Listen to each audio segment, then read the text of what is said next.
Everyone, very good afternoon to all of you. आज के video में 4 जनवरी 2024 के करंट अफेयर डिस्कस करेंगे। हर एक न्यूज़ इंपॉर्टेंट है, इसलिए वीडियो को अंतिम तक ध्यान से देखिएगा। करंट अफेयर की पीडीएफ स्टैटिक जीके के साथ आप मेरे टेलीग्राम ग्रुप से डाउनलोड कर सकते हैं। टेलीग्राम का ऑफिशियल लिंक वीडियो के डिस्क्रिप्शन में सबसे ऊपर दिया हुआ है, तो आप वहां से ऑफिशियल टेलीग्राम चैनल ही मेरा ज्वाइन करें।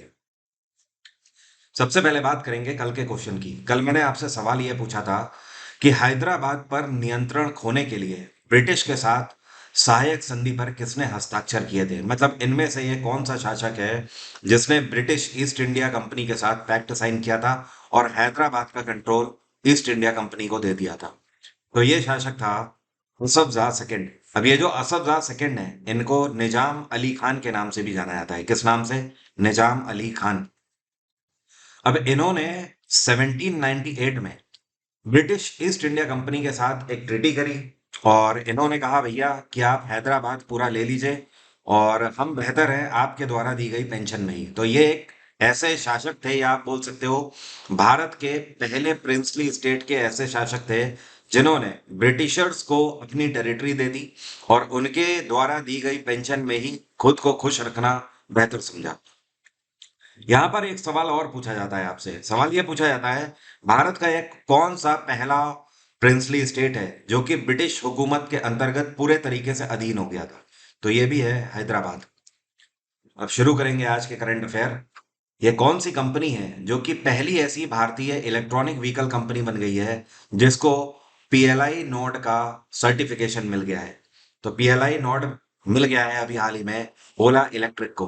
ध्यान रखिए, ओला पहले चलाई गई थी जो कि ट्रांसपोर्टेशन का काम करती थी। बाद में ओला इलेक्ट्रिक आई है, जिसका मतलब यह हुआ कि ओला कंपनी ने फैसला लिया ये अपने खुद के इलेक्ट्रॉनिक स्कूटर्स बनाएंगे। अब यहां पर सवाल उठता है कि पीएलआई क्या होता है। देखिए, पीएलआई का मतलब होता है प्रोडक्शन लिंक्ड इंसेंटिव, और भारत सरकार के द्वारा प्रोडक्शन लिंक्ड इंसेंटिव स्कीम चलाई जाती है। इस स्कीम के अंतर्गत मेक इन इंडिया प्रोजेक्ट के अंतर्गत ऐसी कंपनीज जो कि भारत में ही अपनी मैन्युफैक्चरिंग करना चाहती हैं उनको सपोर्ट करती है भारत सरकार।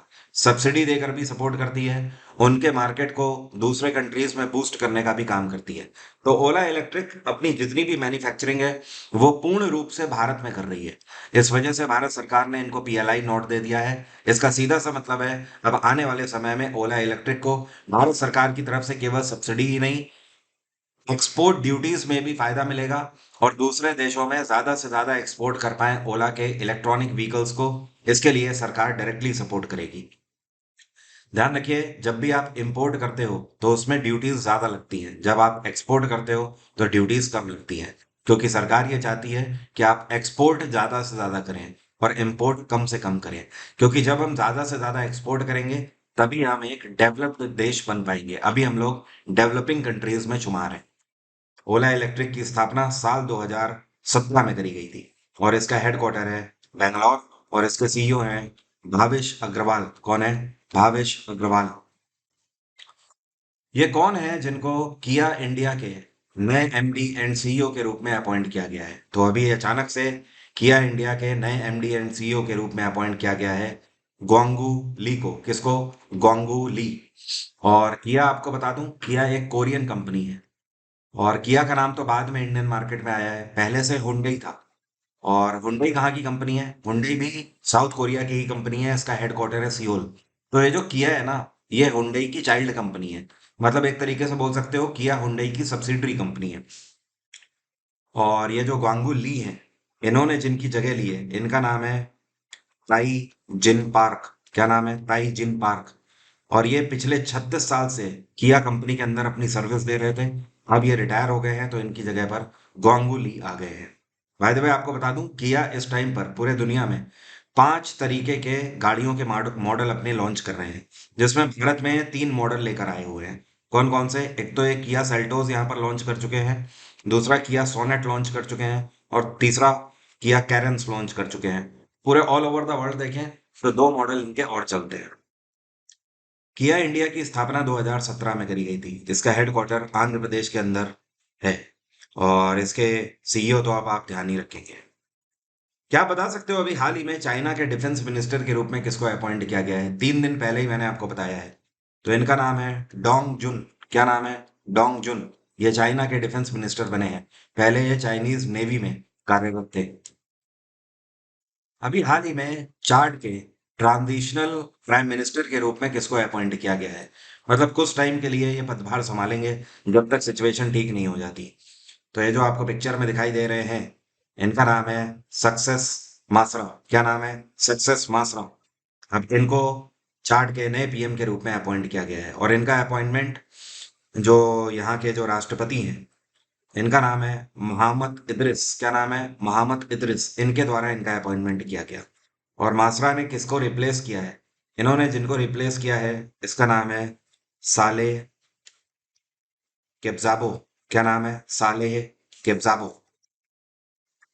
और अभी यहाँ पर क्या हुआ कि क्योंकि जो साले केब्जाबो हैं, इन्होंने 29 दिसंबर को अचानक से अपना रेजिग्नेशन दे दिया। और इन्होंने रेजिग्नेशन इसलिए दिया भाई कि यहाँ पर कॉन्स्टिट्यूशन में बदलाव किए जा रहे थे, जिससे केब्जाबो जो थे ये अग्री नहीं करते थे। और अचानक से बाधाएं आ गई इनके रिजाइन करते ही। तो अचानक से पीएम तो होना चाहिए, इस वजह से सक्सेस मासरा को अपॉइंट किया गया है। सक्सेस मासरा ऑपोजिशन के लीडर रह चुके हैं पहले। और चाड एक अफ्रीकन कंट्री है। क्या आप बता सकते हो चाड की कैपिटल क्या है? मैं बताता हूँ। एंड जेमा। एंड जमेना। क्या नाम है? एंड जमेना। ये कौन से दो देश हैं जिन्होंने अभी हाल ही में न्यूक्लियर इंस्टॉलेशंस की जो लिस्ट है वो आपस में एनुअली एक्सचेंज का जो प्रोसेस है उसको पूरा किया है? और ये अपने आप में एक लॉन्ग स्टैंडिंग एग्रीमेंट है इन दो देशों के बीच में। तो ये है भारत और पाकिस्तान। आपको बता दूं, भारत और पाकिस्तान के बीच में ये एग्रीमेंट है हमेशा से। ये एग्रीमेंट पहली बार 1988 में हुआ था और इसे लागू 1991 में किया गया था। ये एग्रीमेंट ये है दोनों देशों के बीच में कि हर वर्ष की पहली तारीख को, मतलब 1 जनवरी को हर साल की, दोनों देश आपस में लिस्ट एक्सचेंज करेंगे न्यूक्लियर वेपन्स की। दोनों देश ये बताएंगे एक दूसरे को कि हमारे पास कितने न्यूक्लियर वेपन्स हैं और उनमें से कितने इंस्टॉल्ड हैं और कितने एक्टिव हैं। ये सारी चीजें आपस में साझा करेंगे। 91 से अगर हम देखें तो आज 2024 है। ये 33वां साल है जब भारत और पाकिस्तान लगातार इस लिस्ट को आपस में साझा करते हैं 1 जनवरी को। और पाकिस्तान में इस टाइम पे राष्ट्रपति कौन है? ये है आरिफ अलवी। आरिफ अलवी। ये कौन है जिन्होंने FIDE world rapid chess championship 2023 का खिताब अपने नाम कर लिया है? और इसी के साथ इन्होंने अपने करियर का 5वां टाइटल भी जीत लिया है। तो ये है दुनिया के इस टाइम पे नंबर 1 चेस खिलाड़ी मैग्नस कार्लसन। कार्लसन कौन से देश के खिलाड़ी हैं? ये नॉर्वे के खिलाड़ी हैं। और इस बार का जो FIDE world rapid chess championship है ये कहाँ पर हुआ? ये हुआ उज्बेकिस्तान में। उज्बेकिस्तान में समरकंद में इसका आयोजन किया गया। अब एक चीज यहाँ पर ध्यान देने वाली है। पहले अगर मेंस कैटेगरी की हम बात करें तो नंबर 1 पे मैग्नस कार्लसन रहे जिन्होंने गोल्ड जीता है इस बार। दूसरे नंबर पे जो खिलाड़ी रहे, ये रहे व्लादिमीर फेदोसेव। यहाँ पर मैं लिख देता हूँ व्लादिमीर फेदोसेव। इन्होंने सिल्वर मेडल जीता है। ये रशिया के खिलाड़ी हैं।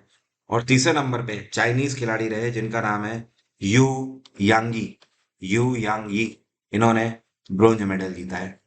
ये तो हो गई मेंस कैटेगरी। अब विमेंस कैटेगरी में अगर बात करें तो आपको ध्यान रखना है गोल्ड किसने जीता। तो विमेंस में नंबर 1 पे रही अनस्तासिया बोदनुरुक। यहाँ पर मैं लिख देता हूँ बोदनुरुक। अनस्तासिया बोदनुरुक। ये कहाँ की खिलाड़ी हैं? ये रशियन खिलाड़ी हैं। दूसरे नंबर पे कौन से देश की खिलाड़ी रही? ये भारत की रही कोनेरू हम्पी। कोनेरू हम्पी, जिन्होंने इस बार सिल्वर जीता है इसमें। और तीसरे नंबर पे फिर से चाइनीज खिलाड़ी रही जिनका नाम है लेई तिंगजी। लेई तिंगजी, जिन्होंने ब्रोंज मेडल जीता है। तो आप देख सकते हो मेंस हो या फिर वेमेंस कैटेगरी, दोनों में ब्रोंज टाइटल चाइनीज खिलाड़ियों के ही द्वारा जीता गया है। और भारत की खिलाड़ी कोनेरो हम्पी का नाम जरूर ध्यान रखिएगा क्योंकि इन्होंने सिल्वर जीता है। बाकी पूरी लिस्ट मैंने पीडीएफ में दी हुई है, आप वहां से देख लीजिएगा एक बार। अभी हाल ही में ये कौन से भारतीय हैं जिनको एमएस स्वामीनाथन अवार्ड से सम्मानित किया गया है? तो ये हैं प्रोफेसर बी आर कंबोज। कौन है? प्रोफेसर बी आर कंबोज, जिनको सम्मानित किया गया है एमएस स्वामीनाथन अवार्ड से। और ये पता है कौन है? ये चौधरी चरण सिंह हरियाणा एग्रीकल्चर यूनिवर्सिटी में वाइस चांसलर के रूप में कार्यरत है। तो एग्रीकल्चर के क्षेत्र में उत्कृष्ट कार्य करने के लिए इनको एमएस स्वामीनाथन अवार्ड से सम्मानित किया गया है। यह अवार्ड इनको थावर चंद गहलोत के द्वारा दिया गया है। और ये जो सेरेमनी है, इसका आयोजन मध्य प्रदेश के अंदर ग्वालियर में किया गया था इस बार। थावर चंद गहलोत, आपको बता दूं, इस टाइम पे कर्नाटक के गवर्नर हैं। यह कौन सी राज्य सरकार है जिसने फैसला लिया है कि ये आउटसाइडर्स के लिए राज्य के अंदर एग्री लैंड को परचेस करने पर बैन लगा देंगे? तो ये है उत्तराखंड में पुष्कर सिंह धामी की सरकार। पुष्कर सिंह धामी की सरकार ने फैसला लिया है कि जब तक रिपोर्ट का अगला फैसला नहीं आ जाता है, तब तक के लिए कोई भी आउटसाइडर, मतलब किसी भी दूसरे राज्य का व्यक्ति या फिर किसी भी दूसरे यूटी का व्यक्ति उत्तराखंड के अंदर कृषि योग्य जमीन नहीं खरीद सकता है। या फिर अगर बात करी जाए हॉर्टिकल्चर के लिए, मतलब बागवानी वगैरह के लिए, खेती के लिए आप कोई भी जमीन नहीं खरीद सकते हो। इसका मेन उद्देश्य ये है कि उत्तराखंड में रहने वाले जो लोग हैं, उनका जो रोजगार है वो कहीं ना कहीं संरक्षित रहे, उनकी जो आमदनी है वो संरक्षित रहे। तो एक तरीके से आप बोल सकते हो उत्तराखंड के लोगों की रिस्पेक्ट को अपहोल्ड करने के लिए, उनके सेंटिमेंट्स को अपहोल्ड करने के लिए ये सरकार ने फैसला लिया है। अभी कुछ टाइम पहले उत्तराखंड में पर्यटन को बढ़ावा देने के लिए पुष्कर सिंह धामी सरकार ने उत्तराखंड के जितने भी निवासी हैं जो कि घाटी में रहते हैं, उन सभी से ये कहा था कि आप अपने गांव को ऐसा बनाइए कि यहाँ पर कोई भी आकर स्टे कर सके, लोगों को होटल्स की जरूरत ना पड़े। तो अब आप देख रहे हो लगातार उत्तराखंड के जो गांव हैं वहां पर रुकने की व्यवस्था, स्टेइंग फैसिलिटी हो रही है। ठीक है। अब ऐसे में क्या होगा, उत्तराखंड में पर्यटन तो पहले से ही काफी अच्छा है, अब और बेहतर हो जाएगा। और जिसका फायदा सीधे सीधे वहां के लोकलाइट्स को मिलेगा, वहां के लोगों की आमदनी होगी। यही वो कारण होगा जब राज्य के अंदर के लोग दिल्ली, मुंबई, हैदराबाद, बेंगलोर इन जैसे शहरों की तरफ भागना बंद करेंगे। और इवन मैं भी इसे अच्छा मानता हूँ। हर एक के घर पे, उसके शहर में ही रोजगार के संसाधन होने चाहिए, ताकि लोग इधर उधर ना भागें। और मेट्रो सिटीज में इस तरीके की चीजें जो देखने को मिलती हैं, वो इसी वजह से देखने को मिलती है। माइग्रेशन जितना कम से कम हो उतना अच्छा है। आप घूमने के लिए जाएं वो एक अलग बात है, बट हाँ, किसी को आमदनी के लिए अपना देश या अपना घर ना छोड़ना पड़े, वही सबसे बेहतर स्थिति है। उत्तराखंड में गवर्नर कौन है, क्या आप मुझे कमेंट बॉक्स में लिखकर बता सकते हो? ब्रिक्स की अध्यक्षता 2024 के लिए कौन सा देश कर रहा है? तो इस बार 2024 में ब्रिक्स की अध्यक्षता रशिया करेगा। और व्लादिमीर पुतिन ने ये चीज जाहिर कर दी है कि रशिया इस बार जो नए देश शामिल हुए हैं, जो नए 5 देश ब्रिक्स में शामिल हुए हैं, उनको लेकर नए समीकरणों की तरफ देखने की कोशिश करेगा। आपको मैंने 2 दिन पहले ही बताया है कि ब्रिक्स में पहले 5 कंट्रीज हुआ करते थे, अब ये 10 देशों का समूह हो गया है। 5 नए देश इसमें शामिल हुए हैं। कौन कौन से? ईरान हो गया, इथोपिया हो गया, इसके अलावा इजिप्ट हो गया, सऊदी अरेबिया और यूनाइटेड अरब अमीरात। ये वो 5 देश हैं जो भी अभी हाल ही में ब्रिक्स में शामिल हुए हैं। ब्रिक्स की स्थापना, पहले ये ब्रिक हुआ करता था, तब इसकी स्थापना 2006 में हुई थी। 2010 में साउथ अफ्रीका इससे जुड़ गया, तब ये ब्रिक्स बन गया। 2014 में ब्रिक्स ने अपना एक नया बैंक खोला था, न्यू डेवलपमेंट बैंक के नाम से इसे जाना जाता है। और अभी तक जो ब्रिक्स है, ये 5 देशों का समूह था: ब्राजील, रशिया, इंडिया, चाइना और साउथ अफ्रीका। अभी हाल ही में डेमोक्रेटिक रिपब्लिक ऑफ कॉन्गो के नए राष्ट्रपति के रूप में कौन चुने गए हैं? तो जो आपको पिक्चर में दिखाई दे रहे हैं, इनका नाम है फेलिक्स सेसिकेदी। क्या नाम है? फेलिक्स सेसिकेदी। तो अब ये नए राष्ट्रपति होंगे डेमोक्रेटिक रिपब्लिक ऑफ कॉन्गो के। और कॉन्गो की कैपिटल क्या है? इसको बोलते हैं ब्रेजाविली। क्या बोलते हैं? ब्रेजाविली। और यहाँ पर क्या हुआ कि ये चुन तो लिए गए राष्ट्रपति के लिए, लेकिन यहाँ पर काफी पंगे हो गए हैं। जैसे कि आपको बता दूं, इन्होंने 73% वोट अर्जित किए हैं। और इनके अगेंस्ट जो खड़े थे, इनका नाम है मोइस कातुम्बी। मोइस कातुम्बी। ठीक है। इनको केवल 18% वोट मिले हैं। अब इसके बाद क्या हुआ कि वहां पर दंगे वगैरह भड़क गए, हिंसा भड़क उठी, लोगों के बीच में झड़प हो गई, कई सारे समर्थक दल जो थे वो आपस में भिड़ गए। तो इन सारी चीजों के चलते काफी चैलेंजिंग फेसेस कॉन्गो के अंदर इस टाइम पे चल रहे हैं। और कॉन्गो में इस टाइम पे प्रधानमंत्री कौन है? तो आपको बता दूं, यहाँ के जो प्रधानमंत्री हैं, इनका नाम है सामा लुकुंदे। सामा लुकुंदे।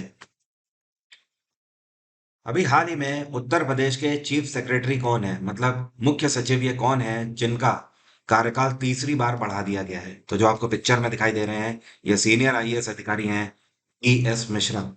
और अभी तक ये उत्तर प्रदेश में केंद्र सरकार की तरफ से चीफ सेक्रेटरी के रूप में अपॉइंट किए गए थे और बखूबी इन्होंने उत्तर प्रदेश के अंदर अपना कार्यभार संभाला है।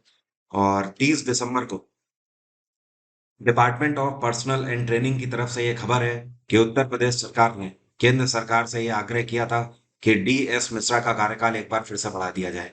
तो उत्तर प्रदेश सरकार की याचिका पर केंद्र सरकार ने इनका कार्यकाल आगे बढ़ा दिया है अगले जून 2024 तक। मतलब अगले 6 महीने के लिए इनका कार्यकाल फिर से बढ़ा दिया गया है DS मिश्रा का।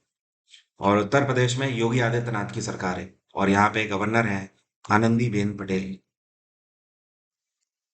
ये कौन है जो कि power grid corporation of India के चीफ मैनेजिंग डायरेक्टर के रूप में अपॉइंट किए गए हैं? तो ये हैं रविंद्र कुमार त्यागी। RK त्यागी अब से नई कमान संभालेंगे power grid corporation of India की। और इनको पावर सेक्टर के अंदर 33 साल का रिच अनुभव है, जिसकी वजह से इनको अपॉइंट किया गया है इस पोस्ट पे। इन्होंने जिनको सक्सीड किया है इनका नाम है के श्रीकांत, पूरा नाम है कांदी कुप्पा श्रीकांत। तो अब ये रिटायर हो गए हैं और इनकी जगह ले चुके हैं RK Tyagi. Power grid corporation of India की स्थापना 1989 में करी गई थी। इसका हेडक्वार्टर है गुरुग्राम। अगला क्वेश्चन है, अभी हाल ही में इंडियन आर्मी की जो एक कमांड है जिसका नाम है चेतक कॉर्प, इसके नए कमांडर के रूप में किसको अपॉइंट किया गया है? तो इसके नए commander lieutenant general Nagendra Singh को अपॉइंट किया गया है। और आपको पता है ये जो चेतक कॉर्प्स है, इसको हेलीकॉप्टर वाला वो चेतक हेलीकॉप्टर मत समझिएगा। ये जो चेतक कॉर्प्स है इसकी स्थापना 1979 में करी गई थी। और महाराणा प्रताप का जो घोड़ा था चेतक, उसके नाम पर इसका नाम रखा गया है फियरलेस चेतक कॉर्प्स। ये इंडियन आर्मी की कमांड है। और कॉर्प्स 11 की जो कार्यभार थे, आप बोल सकते हो कॉर्प्स 11 का जो वर्क प्रेशर था उसको कम करने के लिए इस कमांड की स्थापना करी गई थी।